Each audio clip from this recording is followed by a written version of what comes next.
নমস্কার। আশা করি আপনারা প্রত্যেকে খুবই ভালো রয়েছেন।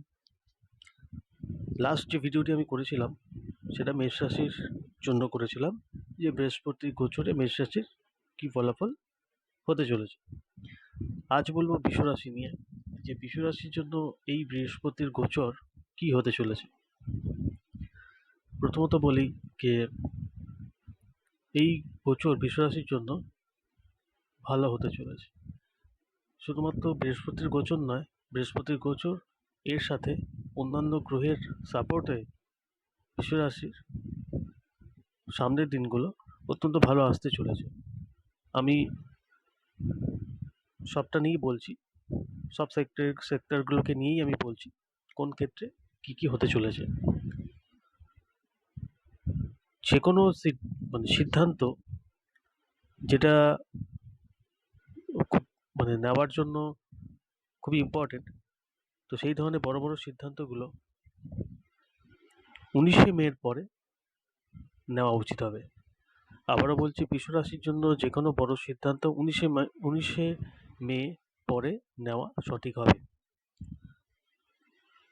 যারা প্রচুর পরিশ্রম করা সত্ত্বেও সাফল্য লাভ করে উঠতে পারছে না, 1লা জুনের পর থেকে এই সাফল্য কিন্তু অনেকটাই বৃদ্ধি পাবে। আপনারা বর্তমানে যারা বিভিন্ন কাজকর্মের সঙ্গে যুক্ত রয়েছেন, সেখানে গুপ্ত সত্যতা বলুন বা পেছনে সমালোচনা বলুন, সেগুলোর মুখোমুখি হচ্ছেন, কিন্তু এতে বিচলিত হবেন না। জুন মাস থেকে অনেকটাই এর ক্ষেত্রে পরিবর্তন আসবে। যে বড় বড় ক্ষতির সম্মুখীন হচ্ছিলেন এতদিন ধরে, সেগুলো জুনের পর থেকে অনেকটাই কমে আসবে। কিছুটা শারীরিক দুর্বলতা, শরীর নিয়ে যদি বলি, শারীরিক দুর্বলতা, শারীরিক কিছু অসুস্থতা 19শে মের পর থেকে একটু দেখা দেবে। আর্থিক দিক থেকে যদি বলি, আর্থিক দিক যার যেমনই ছিল না কেন, জুন মাস থেকে খুবই ভালো হতে চলেছে। এই সময় সন্তানাদি নিয়ে একটু চিন্তা থাকবে।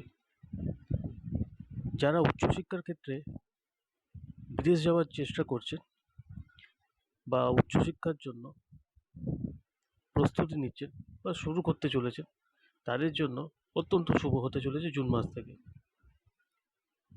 যাদের যদি কোনো রেজাল্টও বেরোনোর থাকে জুনের পর থেকে, সেটাও আশানুরূপ হতে চলেছে।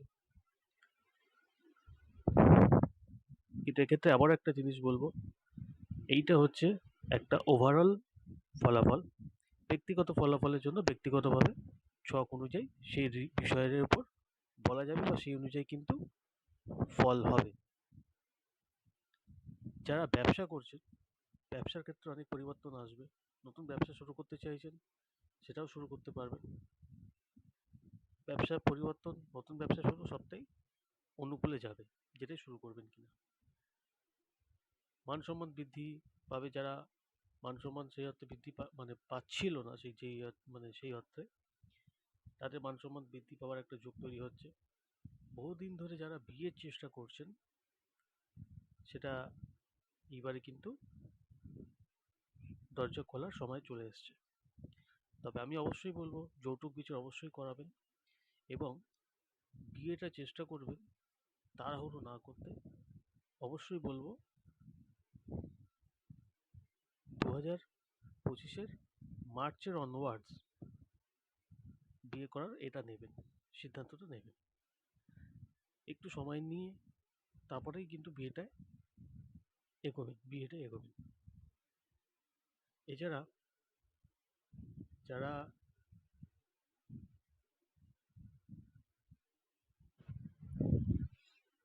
বিদেশ যাওয়ার জন্য চেষ্টা করছেন, ডেফিনেটলি এই সময় বিদেশ যেতে পারবেন। অনেকে বড় বড় ভ্রমণ হবে, তীর্থস্থান দর্শন হবে, তীর্থস্থানের ভ্রমণ হবে এবং বিদেশ যাত্রাটা অবশ্যই হবেই।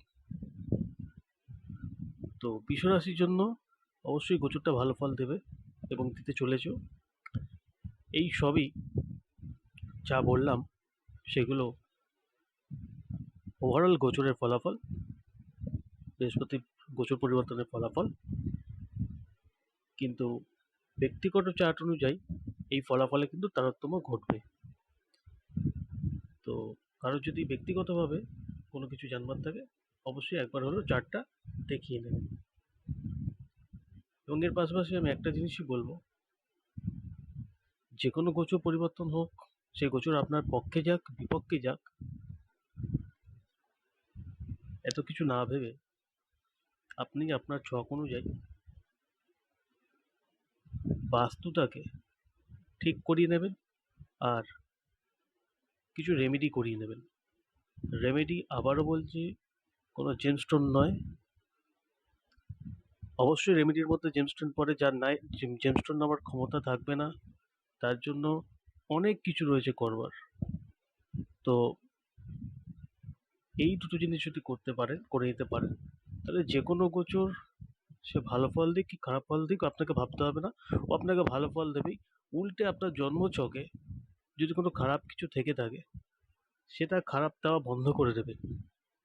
বাস্তুর এতটাই ক্ষমতা রয়েছে এবং তার যে ইম্প্যাক্ট, আপনি একটা বাস্তুবিদের কাছে গেলেন, বাস্তু করালেন, তার যে রেজাল্টটা 3 মান্থসের মধ্যেই আপনি পেতে শুরু করে যাবেন, ভালো মতো পেতে শুরু করে যাবেন। শুরু তো হয়ে যাবে 1-1.5 মাস 2 মাসের মধ্যে থেকেই, 3 মাস পর থেকে আরো বেটার বুঝতে পেরে যাবেন। তো কাজেই বাড়ির বাস্তু বলুন কি দোকানের বাস্তু বলুন বা ফ্যাক্টরি বাস্তু বলুন, আপনার ছক অনুযায়ী আপনার ছক অনুযায়ী বাস্তুটাকে অ্যালাইন করে নিন, সঠিক করে নিন। সঠিকভাবে যদি কোনো রেমেডি দরকার হয়ে থাকে সেটা করে নিন। বাকি আমি নয়, আপনি এসে ফিডব্যাক দেবেন, যেমন অন্যেরা এসে আমার ফিডব্যাকে বা রিভিউ সেকশনে এসে গুগলে এসে রিভিউ যেভাবে দিয়ে যায়। যাই হোক, বিশ্বরাশি নিয়ে আজ হলো। পরবর্তী রাশিগুলো মিথুন রাশি থেকে শুরু করে পরবর্তী রাশিগুলো নিয়ে অবশ্যই আলোচনা চলবে। ততক্ষণ অবধি প্রত্যেকে খুব ভালো থাকুন, সঙ্গে থাকুন, ভিডিওটাকে শেয়ার করে দিন, চ্যানেলটাকে সাবস্ক্রাইব করে রাখুন। প্রত্যেকে খুবই ভালো থাকুন। রাধে রাধে।